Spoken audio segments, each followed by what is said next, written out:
Se o álcool fosse descoberto hoje, ele nunca teria sido legalizado.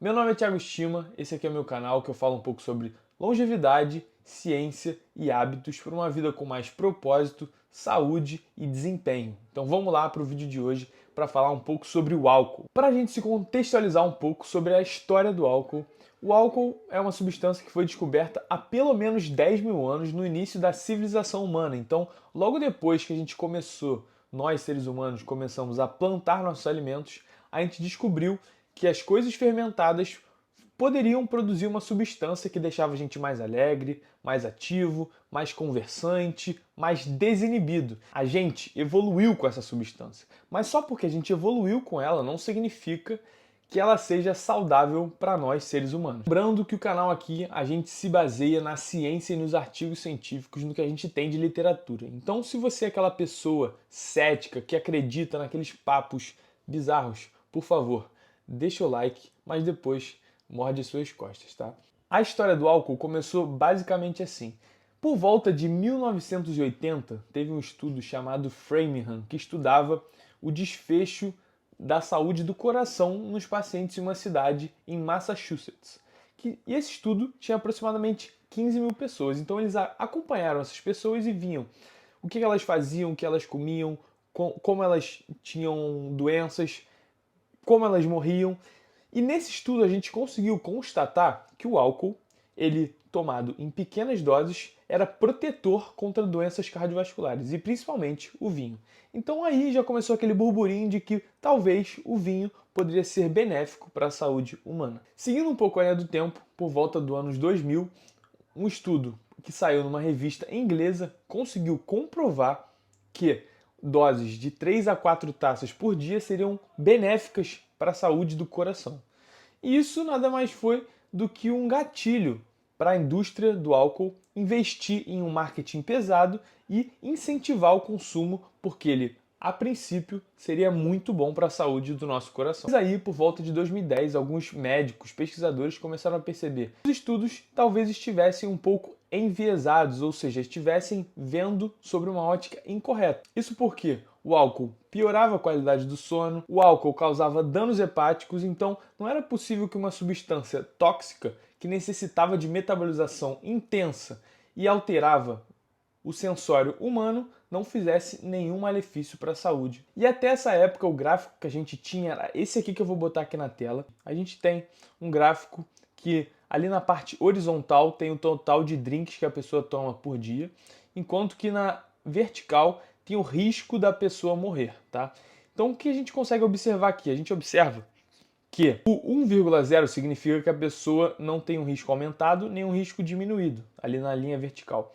E quando a pessoa bebia de 1, 2, 3 até 4 drinks por dia, ela tinha uma redução nesse risco. Então seria como se o álcool fosse protetor contra doenças cardiovasculares, principalmente, e outras causas de mortalidade também.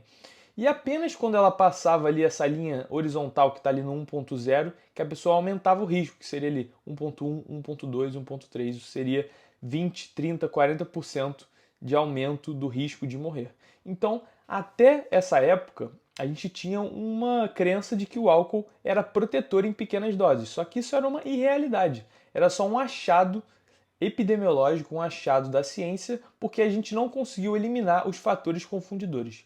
Mas quais fatores eram os mais confundidores aqui nessa época? Vamos falar um pouco sobre eles. Os maiores confundidores da época eram o que a gente chamava de sick quitters, que nada mais era do que os abstêmios doentes, ou seja, pessoas que estavam doentes e tinham que parar de beber obrigatoriamente por causa dessa doença. E sabe aquele seu tio que por volta de 70 anos bebeu a vida inteira, encharcou, entornou tudo que tinha para entornar, mas ali quando estava com 70 anos desenvolveu cirrose, ou até mesmo uma gota, alguma doença que impediu ele continuar bebendo e ele teve que parar de beber? Então, são essas as pessoas que causavam uma alteração nos estudos. Por quê? Porque eles não tinham uma saúde boa, eles não bebiam, então eles estavam ali naquela faixa do zero, na linha horizontal do zero, em que ninguém bebia, e eles tinham uma saúde pior, então eles causavam uma confusão nos estudos. Esses eram as pessoas que alteravam os exames. Então, para resolver o problema, nada como cientistas pensantes, médicos pensantes, para pensar e elaborar alguma sugestão para acabar com essa confusão e esse viés que era causado por esses tios beberrões. A solução foi o que a gente chama de randomização mendeliana, que nada mais é do que você pegar grupos e separar de acordo com os genes que ele tem. E os genes aqui utilizados eram os genes relacionados à metabolização do álcool. E o resultado foi claríssimo. Quanto maior o consumo de álcool, maior o dano à saúde. Para ser mais específico, nesse estudo aqui que eu vou citar para vocês, vamos lá, que eu estou botando os dois gráficos desse estudo que saiu, que analisou com randomização mendeliana. O primeiro, na linha horizontal, tem o número de drinks bebidos por semana e na linha vertical, o risco de desenvolver hipertensão. Então, olha lá. Número 1, ali na linha vertical, significa que a pessoa não tem um risco aumentado, ela está no 1.0, então não tem nenhum risco dela, um risco aumentado dela desenvolver hipertensão. E na linha horizontal, o 0 significa que ela não bebeu nenhum drink. Então, conforme ela vai aumentando o número de drinks bebidos por semana, ali 7 seria 1 por dia, 14 seria 2 por dia, ela aumenta consideravelmente o risco de desenvolver pressão alta, ou seja, hipertensão na vida dela. E você vê que é um gráfico que é exponencial, ele não é retinho, assim, não é uma curva reta, ele é uma curva que a gente chama que é logarítmica, ela vai subindo exponencialmente, porque se você passa de 7 para 14, o risco não aumenta de forma linear, ele aumenta de uma forma mais curva. Isso significa que se você bebe 0 e passa a beber 1, você tem um risco aumentado de 30% a mais de desenvolver hipertensão. E aqui a mesma coisa, a gente tem a mesma coisa do gráfico anterior, só que em vez de hipertensão a gente tem doença coronariana, ou seja, infarto, AVC, questões gerais relacionadas ao coração. Quanto maior o número de drinks por semana, maior o risco dessa pessoa de uma forma exponencial. E vocês podem notar que a gente não tem mais aquilo de tipo assim, um drink por semana, que seria ali o 7 drinks pela semana, tá? Um drink por dia, 7 drinks na semana.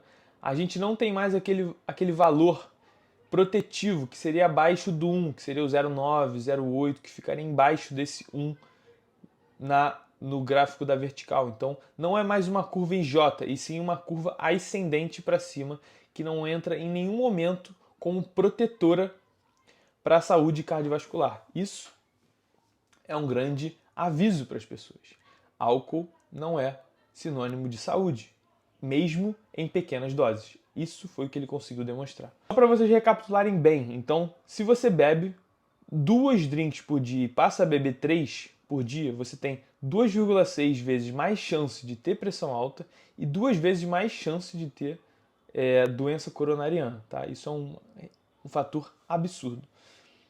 Sem contar que você aumenta a sua ansiedade, você diminui sua concentração, você piora seu sono, você tem maior dano hepático, você tem maior probabilidade de desenvolver o vício da bebida. Para a gente fechar, o resumo da ópera. Não existe álcool que faz bem, isso é um fato. Segundo, quanto mais você bebe, maior o dano. E não tem dose segura, ou seja, alguma dose que você consiga beber que vai fazer bem para o seu corpo. Não existe isso. Quanto maior a dose, maior o dano. Se você não aceita essa informação, talvez você tenha um apego emocional à bebida e vai ser mais difícil você largar. E é por isso que eu estou aqui para te mostrar os benefícios de você parar de beber. E a melhor maneira de você fugir do álcool, ou seja, evitar o consumo dele, é você trocar de ambiente. Ou seja, se você tem aqueles amigos que saem todo final de semana e te chamam para beber, cara, se afasta deles, não sai sempre com eles, porque isso vai suscitar e vai fazer com que você beba mais vezes. Porque o que é aceito naquele grupo é encharcar a cara, ficar bebão.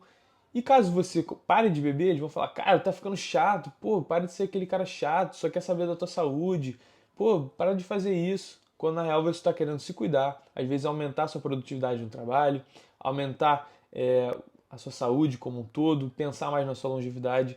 Então assim, não seja a pessoa que vai tentar fugir da regra do ambiente. Uma ferramenta que eu gosto muito de utilizar quando eu bebo, infelizmente eu devo beber ali umas 2 a 3 vezes por ano, eu queria reduzir isso, mas tem casamento, tem eventos especiais, e uma coisa que eu faço para reforçar negativamente esse hábito, para eu lembrar o quão ruim para o meu corpo é beber e sentir isso na pele, o que eu faço? Eu sempre programo uma corrida no dia seguinte, depois da noite que eu bebo. Então, por exemplo, eu bebi num sábado à noite ali, cheguei em casa, tal, dormi muito mal, por sinal, porque o álcool afeta o sono REM. O que que você vai fazer? Sai para um aeróbico de média intensidade no dia seguinte. Bebe uma água antes e sai para esse aeróbico. Você vai sentir uma queda considerável na sua performance, sem contar com o cansaço que você vai sentir depois disso. Primeiro, porque você dormiu mal. Segundo, porque o álcool é altamente intoxicante para sua mitocôndria, então vai ser muito difícil você performar. E terceiro, você vai ficar muito mais devagar que você é. Isso tudo vai falar assim, pô, será que é tão bom beber assim? Será que vale a pena? Talvez você contrabalance de uma forma mais visível o dano do álcool no teu corpo. Se vocês gostaram, já compartilha esse vídeo, dá um like. Essa informação precisa chegar em mais gente. Não dá pra gente continuar consolidando uma sociedade altamente etilista no Brasil e no mundo, porque é uma substância danosa. Como eu falei no início do vídeo, se ela fosse descoberta hoje, ela não seria aprovada em nenhum país. Mas como culturalmente é muito aceita, a gente permanece aceitando esse hábito na nossa vida. Mas ainda há tempo, reduz o consumo, que vai ajudar muito a sua saúde, longevidade e aumentar a sua produtividade, tá bom? Espero que vocês tenham gostado. Fiquem com Deus. Abraço.